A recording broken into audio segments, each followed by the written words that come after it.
Boa noite. 3 políticos do PMDB formam hoje a linha de sucessão da presidente Dilma Rousseff. O vice, Michel Temer, o novo presidente da Câmara, Henrique Alves, e o presidente do Senado, Renan Calheiros, eleito sexta passada. Essa situação mostra muito bem nas mãos de quem está ao poder neste país. Nem mesmo as denúncias graves de corrupção abalam as estruturas do PMDB. Nesta edição do Jornal da Cultura, vamos mostrar que as eleições no Congresso também dão ao partido o comando de um orçamento bilionário. E veja também outros assuntos importantes desta segunda-feira. Nossa reportagem visita casas noturnas em São Paulo e encontra a saída de emergência trancada com corrente e cadeado. Volta às aulas em Santa Maria, marcada pelo enterro de mais um aluno. Pais calculam quanto custa manter o filho em escola particular do pré à formatura na faculdade. Empresa iraniana de petróleo anuncia o desabamento de uma plataforma no Golfo Pérsico e pede ajuda para evitar vazamento. Polícia Europeia descobre organização criminosa que teria fraudado 380 resultados de jogos de futebol em diversos países.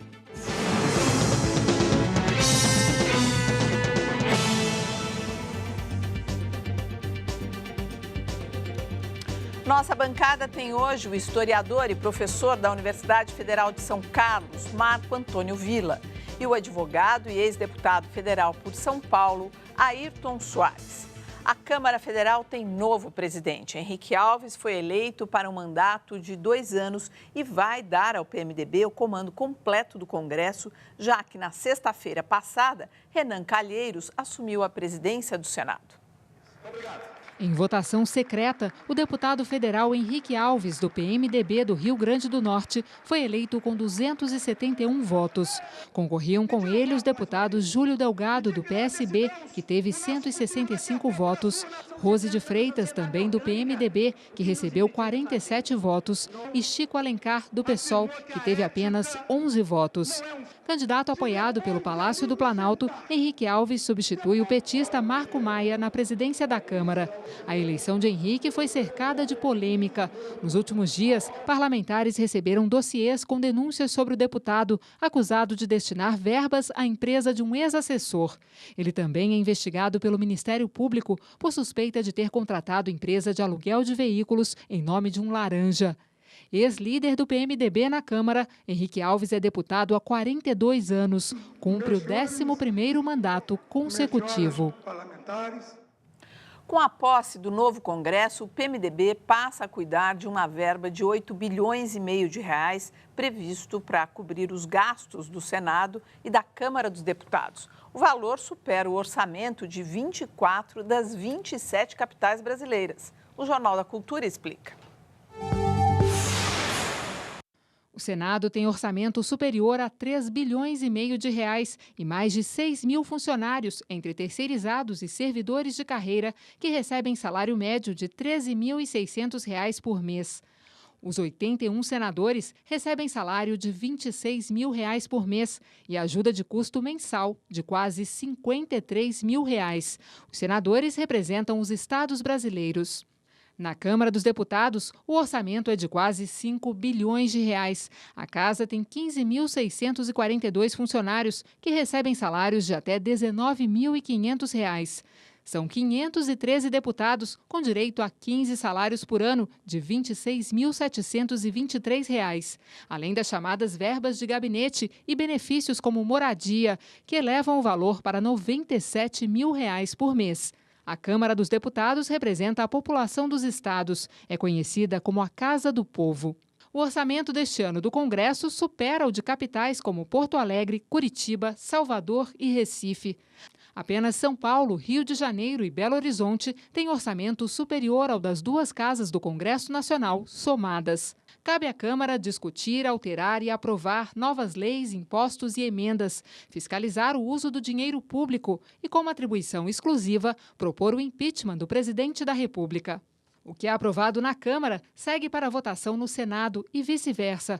O Senado também tem atribuições exclusivas, como a aprovação de ministros e de financiamentos para a União, estados e municípios. Prefeitura de São Paulo surpreende motoristas, retira os carros e só permite a passagem de ônibus em um viaduto que pegou fogo no centro da cidade. Bom, vamos voltar para a entrevista enquanto a gente providencia essa matéria. Bom, gente, voltando aqui ao assunto da presidência da Câmara e do Senado, hoje alguém disse assim, essas pessoas estarem ali no comando dessas casas, com esse orçamento, é como deixar um gato para cuidar do peixe, né? Que seria... Como é que vocês veem esse tipo de crítica e como vocês acompanharam com alguma surpresa ou não a eleição da Câmara dos Deputados, por exemplo? Olha, é bom lembrar que não significa que a Câmara sempre teve grandes presidentes, né? Ranieri Mazzilli, por exemplo, aqui de São Paulo, do PSD, no pré-64, foi eleito 6 vezes presidente da Câmara dos Deputados. A maior parte das pessoas sequer conhece o Ranieri Mazzilli e alguma lei, alguma atuação parlamentar significativa. Ele era eleito porque ainda representava corporativamente os deputados. Ele ficou conhecido, o senhor Mazzilli, em 61 e 64, quando assumiu interinamente a presidência. Só isso. Agora, é claro que esses dois presidentes, eles deixam o Congresso ainda muito mal. O Congresso, nós já até comentamos outra vez, aquele está de costas para a sociedade brasileira, né? Agora, representa, é bom lembrar, a maioria dos parlamentares. É bom lembrar, se os parlamentares, deputados e senadores quisessem outros candidatos, além dos que foram apresentados, podiam ter apresentado. Ou seja, é bom lembrar que eles representam o povo brasileiro. Então, se o Congresso é medíocre, é bom lembrar o nível dos eleitores que nós temos. Agora, eu queria só comentar rapidamente, porque o assunto é amplo. Quando a gente fala em Renan Calheiros, sabe que ele voltou. É bom lembrar que em 2007, ele renunciou à presidência do Supremo quando teve graves acusações que envolviam negócios dele, pessoais, e um caso extramatrimonial que ele teve. O caso dele, se fosse pessoal, nós não temos nada com isso, mas envolvia questões políticas. Eu fui pesquisar a cidade dele é Murici, em Alagoas. Podemos falar disso agora? E aí você já acrescenta essas informações? Olha, sai governo, entra governo e o PMDB está lá firme e forte ao lado da situação. Mas apesar de tanto poder, os estados, que são os redutos desses políticos, os estados desses atuais presidentes agora do Senado e da Câmara, são as cidades, os municípios são os mais pobres e onde tem, assim, inclusive uma situação quase que primitiva. Vamos ver a reportagem. Se há governo, sou a favor. O reverso da frase dos anarquistas, contrários a qualquer forma de governo, serve para definir bem o comportamento do PMDB desde que o Brasil voltou a ser uma democracia. Se é difícil definir a linha ideológica do partido, é simples verificar que ele esteve presente na base de apoio de todos os presidentes desde 1989. E apoio, nesse caso, significa cargos no governo e no legislativo, quase sempre ocupados por representantes do poder que costumam ser a nova cara de uma antiga maneira de fazer política. O sistema político brasileiro, baseado no chamado presidencialismo de coalizão, quase que impõe, exige que o presidente monte uma coalizão majoritária. Ele tem que ter maioria para fazer aprovado os seus projetos, os seus objetivos no Congresso. Mas isso tem uma contrapartida. Ele, para fazer essa maioria, ele tem que negociar. As últimas eleições do parlamento brasileiro são só os exemplos mais recentes disso.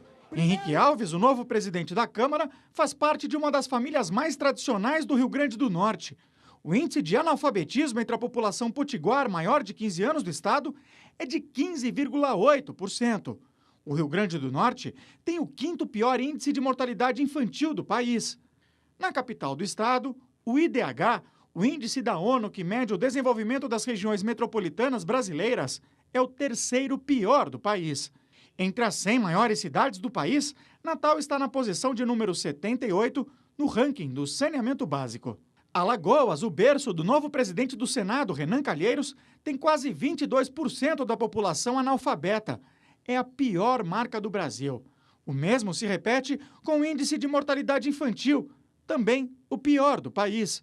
O IDH de Maceió é o 2º pior entre as regiões metropolitanas do Brasil. No saneamento básico, a capital é a número 85 entre as 100 maiores cidades do país.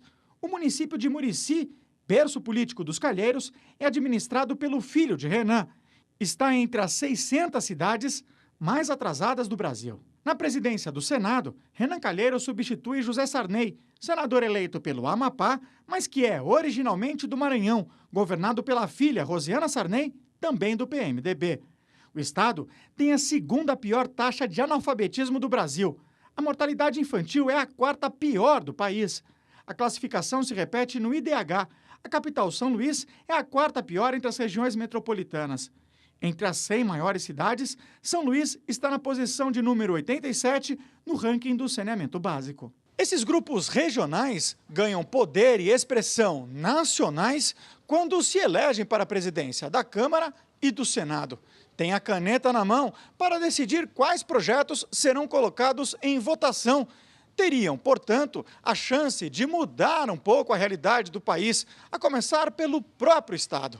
Mas a história tem demonstrado que mudança não é exatamente o forte dessas pessoas. A ideia seria que a entrada dessas pessoas pudesse representar uma mudança de panorama, quer dizer, para o eleitor, para a população brasileira. Eu, pessoalmente, não acredito que é isso que vai acontecer. Agora, o que há de surpresa nisso? Porque essas pessoas, como a gente vê, estão aí há 40 anos no poder e tudo mais, eles estão sendo o que eles sempre foram. Qual que é a surpresa? A surpresa é ver tudo junto. Né? Quer dizer, é quase um choque, é isso, somar né? todos de uma vez só. Porque eu já era deputado quando chegou em Brasília o Renan Calheiros como deputado federal por Alagoas. E quando eu cheguei em Brasília, o Henrique já era deputado, Henrique Eduardo Alves, filho de um governador cassado, fez toda a vida dele na oposição, vida parlamentar. Mas nunca foi daqueles que se opunha frontalmente à ditadura. Era a oposição que convivia com a ditadura. Uhum. O Renan tem origem no movimento estudantil, tem origem no PCdoB, Partido Comunista do Brasil. Naquele tempo, um partido empedernido, um partido coerente. E chega no Congresso, depois de ser deputado estadual, e aí começa a fazer a política que todos fazem. Qual é a política que todos fazem? Eu não vou nem dizer de Sarney, porque sempre teve do outro lado.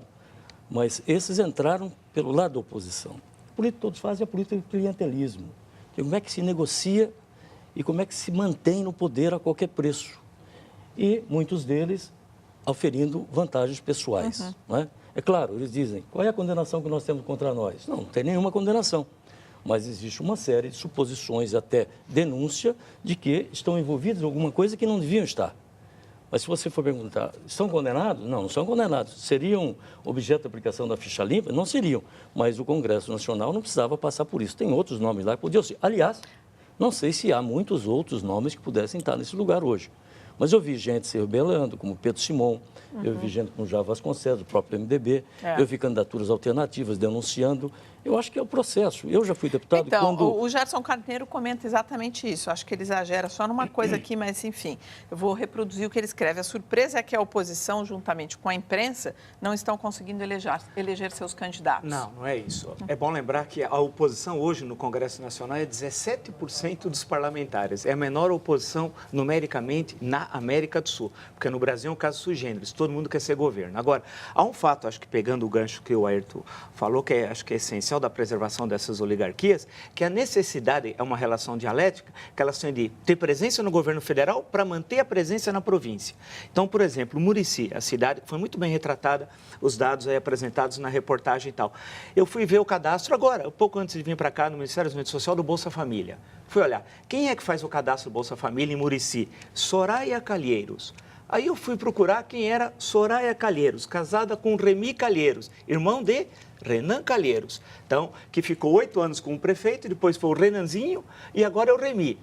E o Bolsa Família, quantos tem o Bolsa Família em Murici? 3.500 famílias. A média de 5 pessoas por família, o esposo, mais 3 no mínimo, são 17.500 pessoas. A cidade tem cerca de 25 mil habitantes, segundo o dado do IBGE que eu vi. Ou seja, portanto, você tem 70%, 75% da cidade vinculada à Bolsa Família, controlada pela cunhada do Renan Calheiros e tal. Então, perceba como esse sistema é perverso. Ao mesmo tempo, o IDH é um dos piores do Brasil. Só uma parte. Isso não é só de agora, infelizmente, eu tenho convivido com isso. Eu me lembro quando se distribuía leite. Os deputados que tinham cotas para distribuir leite tinham votos, porque faziam a mesma política.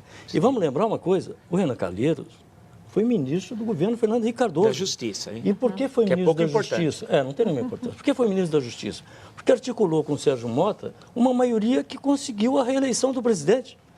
O presidente lançou seu projeto de reeleição e aí conseguiram costurar uma maioria parlamentar. Esses são os vícios. Esse tipo de coalizão governamental que não se dá em termos de programa, e sim em termos de apoio partidário, isso não pode continuar. Agora, com relação à presidente Dilma Rousseff, qual a avaliação que vocês fazem da proximidade do atual governo com essa gente? E, assim, ela está sendo muito tolerante? Eu posso dizer o seguinte, a eleição dos líderes de alguns partidos foi um desafio ao presidente Dilma Rousseff, por exemplo. Eduardo Cunha, no Rio de Janeiro. O Garotinho. São totalmente... Por quê? Por que eles estão querendo políticos que possam hostilizar a presidente? Porque eles querem mais do que estão obtendo. A barganha tem sido pouca. A Dilma tem controlado essa barganha. Ela dificilmente recebe um parlamentar individualmente. Então, isso tem que ser dito. Agora, não sei se ela vai conseguir aguentar, porque agora o eixo de poder que pode complementar a atuação do governo está na mão do Poder Legislativo. A Bia Bressan diz aqui, passei mal com essa notícia sobre a dinastia no PMDB. Eu também, viu, Olha, Bia? mas só uma questão breve, eu acho que eu aprendi muito com as aulas e os livros do professor Zé Álvaro Moisés e tal, quem prezo muito, mas eu tenho uma pequena discordância. Eu acho que nós não podemos achar que para governar é necessário ter esse preço, que é o preço da corrupção, é o preço da desmoralização da estrutura do Estado brasileiro, que é entregar ministérios, bancos, empresas a famílias, a grupos políticos que vão corromper ainda mais o Estado brasileiro. Eu acho que isso não é condição sine qua non para o governo. Eu acho que é um equívoco. É possível governar com mandato dado pelo povo diretamente, porque aqui o presidente não é eleito indiretamente pelo Congresso, é eleito diretamente. Isso não significa passar por cima do Congresso. Agora, pode ter algum custo para a presidente Dilma essa proximidade? Não, ela aprovou o que ela quis em 2 anos e vai aprovar nos próximos 2 anos. Mas se quiser, ela vira até monarca, Dilma primeiro. Eu quero fazer um registro aqui que as pessoas vão até, o telespectador vai até se surpreender. Collor caiu porque não compôs essa maioria parlamentar. Não porque fosse digno, fosse decente, porque o seu egoísmo era tanto, a sua presença na presidente era tão ramplito sua membro que ele desprezou essa maioria parlamentar. E não deu outra. Foi caçado por isso. Essa é a verdade. Aí dá uma discussão boa. Claro. Que não é agora, né, que gente? não é agora, não, claro. não é agora. Mas é uma boa tese para ser discutida. Aliás, o Collor estava rindo à toa sexta-feira, né? Claro, estava feliz da vida. E assumindo comissões poderosas tal, e a sua família e seus pessoal próximos. Mas o ecletismo do Renan é ter sido do PCdoB, ter sido ministro Fernando Henrique, ter sido ministro do Collor e hoje vir a ser, depois de renunciar... Foi líder do Collor. Líder. Incrível, depois de renunciar ao mandato, ser reeleito e voltar ao Congresso e atingir essa posição. Quer dizer, a imagem dessas pessoas pouco importa. Não, ele não chegou a renunciar ao mandato, ele renunciou à presidência do Senado, manteve o mandato, foi diferente do Antônio Carlos, ele manteve o mandato, porque o plenário assim o quis. Né? É bom lembrar que o plenário, ele conseguiu no plenário ganhar, ele manteve isso. Agora, e foi inclusive ele teve de voltar atrás no que ele tinha dito 2 meses antes num discurso publicamente. Mas isso parece que não pesa, tá não pesa. Olha, não pesa para eles, mas pesa para nós. Pesa para nós porque a gente fica aqui expõe o dedo, mas não adianta nada. Isso não chega ao eleitor, o eleitor não se importa com isso e se deixa enganar nas eleições futuras. Pois é, depois de Santa Maria, que a gente viu aquela cadeia de descaso, agora mais duro, viu? Semaninha, que começo de ano terrível esse nosso, hein? Os gastos com educação de um filho, do maternal até a faculdade, pode chegar a R$1 milhão. Para isso, os especialistas recomendam que o melhor é começar a poupar o mais cedo possível. Ao lado das filhas, Dona Marinise mostra os gastos com o ensino das duas. Desde que elas começaram os primeiros passos na escola particular, muitos custos. E para tomar nota de tudo, lá se vão 6 cadernos. Só nos primeiros anos do ensino fundamental, a família gastou com Ingrid quase R$30 mil. Isso sem a correção da inflação. E como fazer para dar conta de toda essa soma? O que é prioridade, você paga. E o que não é prioridade, o que der para tirar do orçamento, você tira. A família comemora o fim de uma etapa. A filha mais velha se formou em Direito numa faculdade paga. Agora estuda para o exame da OAB. E a mais nova está no cursinho. R$ 860 por mês para prestar engenharia petrolífera. Meus planos são faculdade pública, de preferência a USP, só que tem um porém, né, que o curso é lá em Santos e aí meus pais vão ter que pagar as coisas para lá, né? Por mais que não vai pagar matrícula nem a faculdade, vai ter que pagar moradia. Este especialista em finanças sabe bem o quanto custa oferecer educação de qualidade para um filho. Pai de 2, ele calculou na ponta do lápis qual é o investimento total na vida de um estudante. Ele dá o exemplo do que acontece na maioria dos casos. A criança entra na escola com 3 anos e termina a faculdade aos 22. Gasta, em média, R$ 2.250 por mês. Em 228 meses de estudo, mais a correção da inflação. Nós fizemos uma conta aqui que ele custaria R$ 1 milhão ao final da sua formação escolar. Não, nesse 1 milhão está incluso tudo. Mensalidade, gasto com material escolar, livros, transporte, alimentação, vestuário. A soma assusta. Para evitar problemas no futuro, não tem outra saída. É preciso planejar. O especialista dá a dica. Os pais de uma criança podem começar a poupar já o dinheiro necessário para a faculdade. Um curso que custe R$ 4.000 por mês, por exemplo, e dure 5 anos. Nós estamos falando de 240 mil. Para que eu tenha esse dinheiro na época que o meu filho entrar na faculdade, eu tenho que guardar por mês R$ 825 a partir de hoje. Uma última dica. Para chegar nessa conta, o site do Banco Central do Brasil traz uma ferramenta chamada Calculadora do Cidadão. É só acessar bcb.gov.br para fazer as simulações. Puxa, 1 milhão, ainda bem que está incluso tudo, né? Mas isso é para... Tem outro lado que eu queria registrar. Eu fiz escola pública, desde o primário até a universidade. Nunca tive uma despesa com educação, a não ser a alimentação que eu tinha na minha casa ou depois. O que eu acho uma profunda injustiça com aqueles que não têm condições de chegar à universidade, porque não me cobram nenhum retorno. Eu não tive que ser convocado carentes. Os médicos que se formam em escolas públicas não são chamados a dar atendimento em regiões carentes. Não há contrapartida daqueles que recebem esse benefício que o ensino gratuito nos dá. Que eu acho que é um grande equívoco. Quer dizer, devolver, né? Tem que devolver, tem que ter um estágio, pelo menos de 2 anos, onde eu vou trabalhar para a comunidade, para devolver o mínimo, aquilo que investiram em mim. Não sei, vida também deve ter tido, ensino gratuito o tempo todo. E, no entanto, depois nós somos liberados para cuidar da nossa vida. Isso eu sempre apontei, inclusive quando eu era deputado, eu achei um grande equívoco, né? Eu fiz discurso dizendo isso, porque tem que ter uma contrapartida. Ah, mas você acaba com o ensino público gratuito. Não, eu não acabo. Eu dou uma retribuição daquilo que eu recebi para a população carente, para aqueles que precisam. Olha, gente, muita revolta aqui nos twitters de pessoas, depois que virou a matéria do Ricardo Ferraz aí sobre o trio de ouro aí, Sarney, Renan e Henrique Alves e tudo mais. Então, para tirar o sono mesmo, olha, eu vou postar aqui para vocês uma imagem que está na capa do UOL, que a gente pode mostrar agora. Olha aí. Essa é uma imagem mostrando a falta de leitos de pacientes internados que ficam em macas nos corredores do hospital de base em Vitória da Conquista, que é o maior do sudoeste da Bahia. Nesse hospital aqui, segundo informações do UOL, 120 pessoas são atendidas por dia e essa é a situação no momento do hospital. A seguir, homenagem às vítimas marca a volta às aulas na Universidade Federal de Santa Maria. E veja também, flagrantes do Jornal da Cultura mostram irregularidades em casas noturnas de São Paulo.